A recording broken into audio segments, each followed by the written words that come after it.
Although having letters of recommendation for your EB1A petition is not required, it's a good idea. So, if you want to request people to write letters of recommendation for your EB1A petition, but you don't know who to ask, here is a quick guide. The first step is to select experts in your field of extraordinary ability. So when you're applying for EB1A, what you're saying to USCIS is that you are one of the top professionals in your field. So in order to establish this, it's a good idea to find other highly regarded individuals in your field that can claim this. So make sure to look at the credentials of the experts that you plan to write your letters of recommendation. Have they received awards? Have they published highly regarded works? Or the experts regarded themselves have top professionals in their field. So make sure to look at the credentials of the experts that you plan to ask. The second step is that the expert should be able to explain your specific accomplishments. So, what USCIS wants to see is that they want specific information about you and what you have done. So, it doesn't help you if the experts only write vague things such as you're a good employee or you're nice to work with. No, they want to know specific things that you have accomplished. So, have you patented a work that has been cited by other prominent companies and has been very influential? Have you made certain advancements in your field? Are you the member of certain highly regarded organizations and only the top members of your field are members of these organizations? These are the types of claims or the type of specific information that USCIS wants to know about you. Next, the letter should be tailored towards EB1A criteria. So, when drafting your case, you need to make certain arguments to establish that you meet the EB1A criteria. So, this can include having a high salary, having a critical or leading role at an organization with a distinguished reputation. It could include having national or internationally recognized prizes, and so on. So we're not looking for just a general letter of recommendation. What we want is a letter tailored toward EB1A criteria. So think about the EB1A criteria that you want to argue in favor of your petition and see if the experts can write in favor of that. So if you had a critical role and you want one of the experts to establish that you had a critical role, this expert should be able to say what you did that was essential to the company. Fourth, the expert should be able to explain evidence.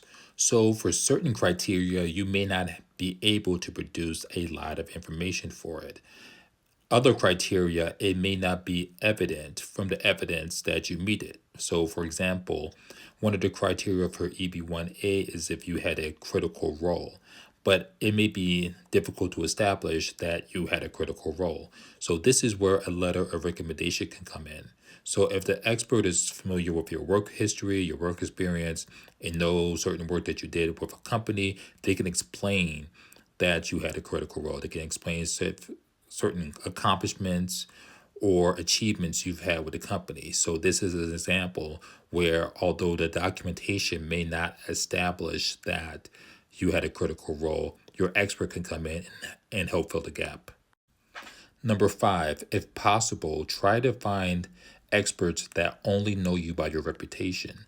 So, of course, you can ask your colleagues, your friends, your manager, etc., to help you with your EB1A petition and write letters of recommendation. However, to a USCIS officer, it may look like there's some bias involved. It may appear that, of course, this person will write a letter of recommendation for you. They know you and they just want to help you.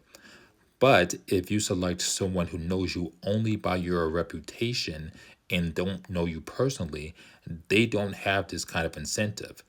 So, with this type of expert, they can speak on your accomplishments. They can say, yes, based on your accomplishments, I don't know this person personally, but it's clear that this person is one of the top professionals in their field. So that will go a lot further than only selecting people that know you personally.